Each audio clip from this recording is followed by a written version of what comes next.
उत्तर प्रदेश विधानसभा चुनाव में हम तीसरे चरण के बाद अब चौथे चरण में आ रहे हैं। प्रचार अभियान रुक गया है और कल मतदान होना है। क्या माहौल है चौथे चरण का, किस आधार पर चौथे चरण की वोटिंग होनी है? चौथा चरण यानी अवध, जहां भारतीय जनता पार्टी ने पिछली बार क्लीन स्वीप किया था। 59 में से 51 सीटें भारतीय जनता पार्टी ने जीती थी। इस चरण में चुनाव प्रचार के लिए पक्ष की तरफ से देखें तो नरेंद्र मोदी से लेकर के जिला स्तर तक के विपक्षी नेता ने प्रतिभाग किया है, तो समीकरण थोड़े उलझे उलझे नजर आ रहे हैं। चौथे चरण में लखीमपुर खीरी में भी मतदान होना है, जहां पर अक्टूबर महीने में किसानों के विरोध प्रदर्शन के दौरान हिंसा हुई थी। इस दौरान 4 किसान, 1 पत्रकार और 3 भारतीय जनता पार्टी के कार्यकर्ता मारे गए थे। इस चरण में चुनाव रायबरेली में भी है, जो कभी कांग्रेस का गढ़ हुआ करता था। वहां से अदिति सिंह के पिता अखिलेश सिंह मजबूत उम्मीदवार हुआ करते थे। सोनिया गांधी खुद वहां से सांसद हैं। अब अदिति सिंह कांग्रेस में हुआ करती थी एक वक्त पहले, लेकिन अब वो भाजपा का हिस्सा है। एक वक्त पर अदिति सिंह ने भाजपा को हराया है। इस चरण में मतदान लखनऊ की सीटों पर भी है, जो अटल बिहारी वाजपेयी के दौर का सबसे मजबूत स्तंभ माना गया। उसके पहले जनसंघ और उसके बाद अब नरेंद्र मोदी का दौर। हर वक्त में लखनऊ भारतीय जनता पार्टी का साथ देता रहा है, तगड़ा साथ निभाया है। कुल मिलाकर के एक दिलचस्प चरण है जिसको समझना जरूरी है। 3 चरणों में क्या कुछ हुआ वो एक बीते दौर की बात है। अब नए तरीके से, नए मुद्दों पर, नए कलेवर की वोटिंग करने वाले इलाके में चुनाव पहुंच चुका है। यहां मुद्दे हर इलाके के हिसाब से अलग हैं। अगर लखीमपुर खीरी में किसानों का मुद्दा गर्म है, तो लखनऊ सत्ता की बारीकी परख रहा है, सत्ता के कामकाज को कागजों पर देख रहा है। रायबरेली कभी मजबूती के साथ कांग्रेस के साथ खड़ी होती है, तो अब अदिति सिंह के भाजपा में आने के बाद समीकरण दूसरे नजर आ रहे हैं। उन्नाव और हरदोई बाकी इलाकों पर नजर बनाए हुए हैं और उन्हीं के हिसाब से अपनी वोटिंग करने जा रहे हैं, अपने कुछ मुद्दों के साथ। तो कुल मिलाकर के यहां सभी की अग्नि परीक्षा है और जो चौथे चरण का माहौल बना ले जाएगा, उसके लिए कम से कम 5वां चरण आसान हो जाएगा।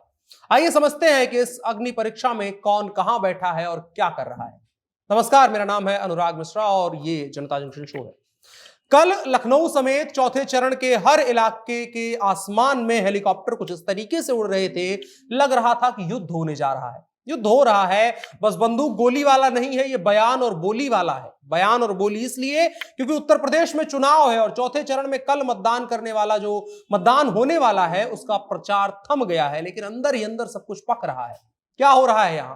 भारतीय जनता पार्टी तमाम मुद्दों को पीछे छोड़ते हुए, या फिर जनता ने ही तमाम मुद्दे पीछे छोड़ते हुए सबसे बड़ा मुद्दा कानून व्यवस्था को बनाया है। हमने देखा है उत्तर प्रदेश में कानून व्यवस्था के नाम पर हर बार एक तरफा वोटिंग होती है, भले ही कोई वादा करे उसको पूरा ना करे, और उसी वादे का नतीजा था, कम से कम भारतीय जनता पार्टी ने वादा किया था और जो अभी रुझान देखने को मिल रहे हैं कि भाजपा ने अपना वादा पूरा किया है। वादा था कि 2017 में भारतीय जनता पार्टी ने कहा था कि हम प्रदेश में कानून व्यवस्था बनाएंगे, और भारतीय जनता पार्टी की सरकार ने कमोबेश अपने 5 सालों के कार्यकाल के दौरान तमाम ऐसे काम किए हैं जिनकी आलोचनाएं की जा सकती हैं, लेकिन कानून व्यवस्था के मुद्दे पर भारतीय जनता पार्टी बाकी तमाम पार्टियों, चाहे वो उत्तर प्रदेश की सरकार हो या फिर वहां की बाहर की सरकारें, उन लोगों को पीछे छोड़ा है। हम इसमें बंगाल को भी इन्वॉल्व कर सकेंगे। उन तमाम सरकारों से बेहतर काम उत्तर प्रदेश सरकार ने, भारतीय जनता पार्टी की सरकार ने किया है। ये बात हम नहीं कह रहे हैं, ये बात जनता, आम जनता तमाम भाजपा से शिकायतों के बाद इस बात पर नरम नजर आती है कि बाकी शिकायतें ठीक है, लेकिन कानून व्यवस्था ठीक हुई है।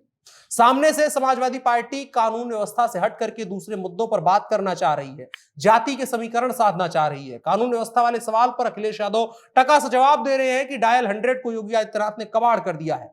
समाजवादी पार्टी अन्य मुद्दों पर खुल करके बात करने के बजाय, या फिर सरकार के कामकाज में कमियां निकालने की जगह, इसके बजाय जाति के समीकरणों को साधने पर लगी हुई है।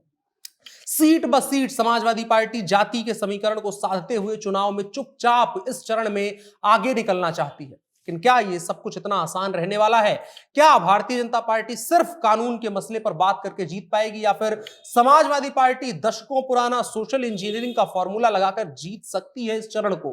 तो ये दोनों बातें अर्धसत्य है। दोनों में से कोई ऐसा मुद्दा नहीं है जिसके आधार पर पूरा चुनाव जीता जा सके। लेकिन चौथे चरण में यह बात भी साफ है कि जिन मुद्दों की हवा बनाई गई थी इससे पहले, वो मुद्दे नहीं चल रहे हैं। मसलन किसान आंदोलन से कोई वास्ता अधिकतर चौथे चरण का नहीं है। लेकिन साथ ही साथ यह भी याद रखना चाहिए कि किसान आंदोलन के दौरान जो हिंसा हुई, जिसका सबसे बड़ा बवाल मचा, वो इसी चरण की सीटों पर हुआ जिसको हम लखीमपुर खीरी कहते हैं, उस इलाके को कहते हैं। लेकिन क्या लखीमपुर खीरी या वहां पर हुए घटनाक्रम की वजह से भारतीय जनता पार्टी को नुकसान हो रहा है? तो उसको समझने के लिए आपको यह समझना होगा कि भारतीय जनता पार्टी ने यह सब कुछ होने के बावजूद, इतने दबाव और बवाल के बावजूद भी अपने मंत्रिमंडल से अजय मिश्रा को नहीं हटाया। मंत्रिमंडल से नहीं हटाया जाना, इसकी वजह है, सब कुछ कहने सुनने के लिए हो सकता है कि भारतीय जनता पार्टी किसानों को मुद्दा पे डर रही है, लेकिन जो यह चुनाव जो है वो वोट को प्रभावित नहीं कर रहा है, कम से कम लखीमपुर खीरी का मुद्दा। आप अजय मिश्रा को नहीं हटाए जाने से समझ सकते हैं। अजय मिश्रा चुनाव में 3 से 4 विधानसभा सीटों को अपने दम पर प्रभावित करते हैं, और जाति वाला जो मसला है, एक तरीके से जो विकास दुबे वाला कि ब्राह्मण विरोधी भारतीय जनता पार्टी है, अगर अजय मिश्रा को भारतीय जनता पार्टी हटाती तो ब्राह्मण विरोधी करार साफ तौर पर दे दिया जाता। इसी वजह से सब भारतीय जनता पार्टी को पता है कि किन मुद्दों पर वोट पड़ रहा है, किन मुद्दों पर नहीं। अगर जाति की बात आएगी तो किसान आंदोलन जैसे तमाम मुद्दे हवा हो जाएंगे, लेकिन अजय मिश्रा जैसे नाम पूरे प्रदेश में गूंजते रहेंगे और वोट दिलवाते रहेंगे। इसके अलावा ये चरण अगर फिलहाल हम देखें तो सत्ता के साथ नजर आ रहा है, कम से कम चौथा चरण। अखिलेश यादव बराबर मुकाबले में है, लेकिन उनका नुकसान करने के लिए बसपा पूरा काम कर रही है, मायावती पूरा काम कर रही है, और जो माहौल अखिलेश यादव बना रहे हैं उसका 30% फायदा बिना कुछ किए बहुजन समाज पार्टी को मिल जा रहा है, जिसकी वजह से भारतीय जनता पार्टी आगे निकलती हुई नजर आ रही है। अगर यह मुकाबला और मामला जो है सीधा सीधा भारतीय जनता पार्टी और समाजवादी पार्टी में होता तो समीकरण और कहानी दूसरी हो सकती थी, लेकिन बहुजन समाज पार्टी का चुपचाप समाजवादी पार्टी के वोट में सेंध लगाना ये एक मामला है, और साथ ही साथ कांग्रेस भी खेल रही है। भारतीय जनता पार्टी अपने आप को पूरी तरह सुरक्षित नहीं मान सकती है। कांग्रेस को भले ही उत्तर प्रदेश चुनाव में नगड़े की गिनती जो उपाधि दी गई है, लेकिन वो इस चरण में नुकसान पहुंचा रही है। चौथे चरण में जाहिर तौर पर वो भारतीय जनता पार्टी के विपक्षी वोटरों को नुकसान पहुंचा रही है। जो भारतीय जनता पार्टी से टूटे हुए वोटर हैं उनको अपने तरफ लेकर के भारतीय जनता पार्टी को नुकसान पहुंचा रही है। अगर आप देखेंगे तो इस चरण में कांग्रेस ने सबसे ज्यादा दागी उम्मीदवार उतारे हैं। 53% उम्मीदवार दागी, यानी 50% से ज्यादा उम्मीदवार कांग्रेस के पास अपराधी हैं। वो सिर्फ एक वजह से कि जाति का समीकरण साध रही है बिना कुछ सोचे हुए। कई सीटों पर भारतीय जनता पार्टी का इन्हीं तमाम समीकरणों से वोट भी काट रही है। मसलन लखनऊ की सरोजनी नगर सीट देख लें, वहां भारतीय जनता पार्टी से प्रत्याशी हैं जो ठाकुर बिरादरी से आते हैं, पूर्व ईडी के अफसर हैं। कांग्रेस ने उनके जवाब में रुद्र दमन सिंह को टिकट दिया है। रुद्र दमन सिंह जो निर्दलीय तौर पर एक वक्त 40,000 से ज्यादा वोट निकाल करके आते हैं। साफ तौर पर उनको ठाकुर बिरादरी का समर्थन हासिल है, अपनी बिरादरी का। जो वोट भारतीय जनता पार्टी को मिलना चाहिए था जाति के आधार पर, उस वोट में बड़ा हिस्सा रुद्र दमन सिंह कांग्रेस के लिए निकाल करके लेकर के जाएंगे। भले ही कांग्रेस विधायक कम बना पाए, लेकिन भारतीय जनता पार्टी का नुकसान कई जगहों पर कांग्रेस सीधे तौर पर इस चरण में कर रही है। इन तमाम समीकरणों के बाद महीन से अंतर के साथ भारतीय जनता पार्टी समाजवादी पार्टी से आगे निकल रही है। अब समाजवादी पार्टी जो कि चुनाव प्रचार रुक गया है, अगर बूथ लेवल पर ऐसा कुछ कर पाती है या कर दिया है पहले से, जो जाहिर नहीं हो रहा है, तब तो बराबरी की लड़ाई में आ सकती है। अन्यथा जो अभी तक कहा जा रहा है कि बराबरी की लड़ाई है, उसमें बसपा और कांग्रेस जमकर नुकसान पहुंचा रही है, बारी बारी से सपा और भाजपा को।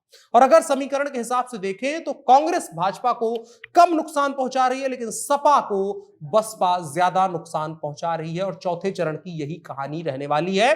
चौथा चरण अधिकतर सीटें चतुष्कोणीय मुकाबला रहने वाला है, जिसमें भारतीय जनता पार्टी थोड़े से अंतर के साथ सत्ता में होने का जो लाभ मिलता है उसके साथ आगे निकल सकती है अधिकतर सीटों पर। अब बाकी आगे क्या कुछ होगा वो तो बैलेट बॉक्स में बंद हो जाएगा, और उसके बाद हमको पता चलेगा, ईवीएम जब खुलेगा, ईवीएम से जब वोटों की गिनती होगी 10 मार्च को, तब पता चलेगा कि चौथे चरण ने किसको वोट किया है, किसने वोट किसका काटा है।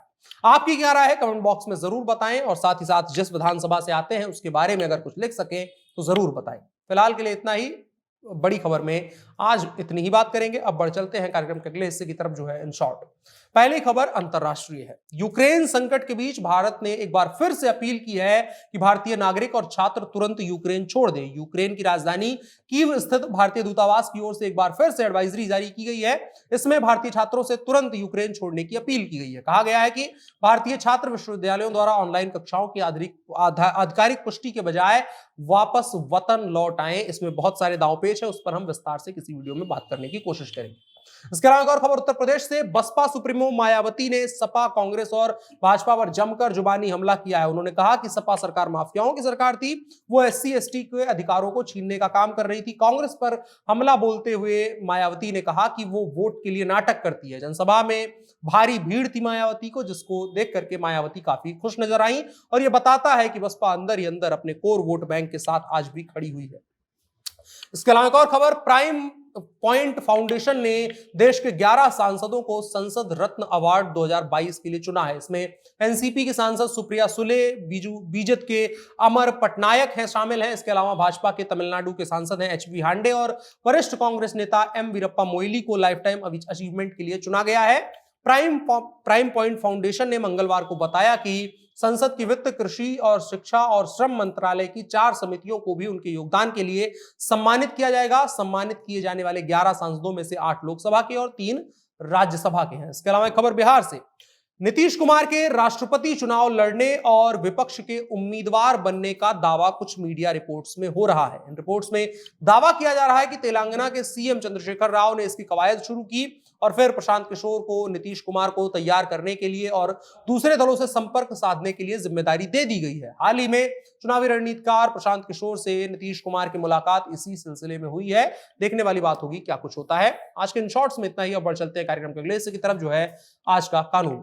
दिल्ली उच्च न्यायालय ने शिक्षा का अधिकार अधिनियम 2009 के प्रावधानों को चुनौती देने वाली एक जनहित याचिका पर केंद्र और दिल्ली सरकार को नोटिस जारी किया है, जिसमें मदरसों, वैदिक पाठशालाओं और धार्मिक शिक्षा प्रदान करने वाले शैक्षणिक संस्थानों को अधिनियम के दायरे में लाने की मांग की गई है। जनहित याचिका में कहा गया है कि शिक्षा के अधिकार अधिनियम 2009 की धाराएं 1/4 और 1/5 व्याख्या करने में सबसे बड़ी बाधा है। अपनी मातृभाषा में समान पाठ्यक्रम नहीं होना असमानता को बढ़ावा देता है। इसके साथ साथ ही समान शिक्षा प्रणाली को लागू करने की मांग की गई है। याचिका में कहा गया है कि समान शिक्षा प्रणाली लागू करना संघ का कर्तव्य है, राष्ट्र का कर्तव्य है, लेकिन वो इस अनिवार्य दायित्व को पूरा करने में विफल रहा है। उसने 2005 से पहले मौजूद राष्ट्रीय पाठ्यचर्या ढांचे को अपनाया हुआ है, जो पुराना है और नया उसके लिए अपनाया जाना जरूरी है, क्योंकि दुनिया और जमाना बदल रहा है।